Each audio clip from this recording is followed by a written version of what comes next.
کہتے ہیں کہ عورتیں حرم کے اندر جو ہیں وہ بڑی بن ٹھن کے آتی ہیں، اور کیا کہیں، ان کو پتہ ہے دیکھنے والے موجود ہیں، تم آنکھیں نیچی کر لو تو خود ہی بن سنور کے نہیں آئیں گی۔ جب دیکھنے والے موجود ہوں تو اس نے تو میک اپ سنگار کرنا ہے۔ ہمارے علاقے میں مجھے یاد ہے وہ اس ٹورنگ ٹاکیز ہوتی تھی، چلتی پھرتی فلمیں، تو وہ کسی نے لیسنس لیا اور ہمارے علاقے میں آ کے وہ لگائی۔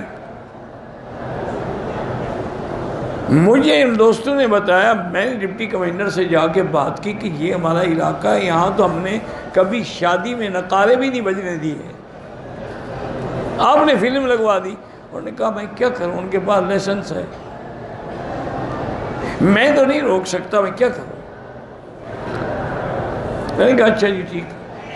رات کو میں نے سارے مسجدوں والے تھے، امام اکٹھے کیے اور سب دوستوں نے، میں نے کہا بھی اعلان کرو کہ کوئی آدمی یہ فلم دیکھنے نہیں جائے گا،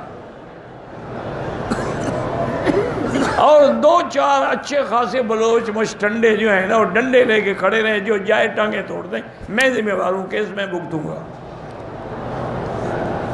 پھر بلوچ تو اس مسئلے میں بڑے بہادر ہوتے ہیں، مال کٹائی میں، اور دو آدمیوں کو پھینٹی لگی، پھر کوئی گیا ہی نہیں دوسرے دن، 2-3 دن وہ بیچارے ڈھول بجاتے ہیں، اس کے بعد اکھاڑی فلم لے گئے کہ یہاں کوئی دیکھتا نہیں تو ہم کیوں بیٹھے رہے۔ جب دیکھنے والا نہ ہو تو میک اپ خود بخود رک جائے گا۔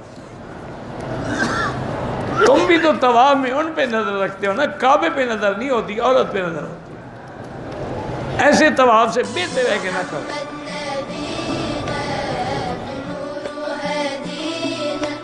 من مكة حبيبي نور سطاع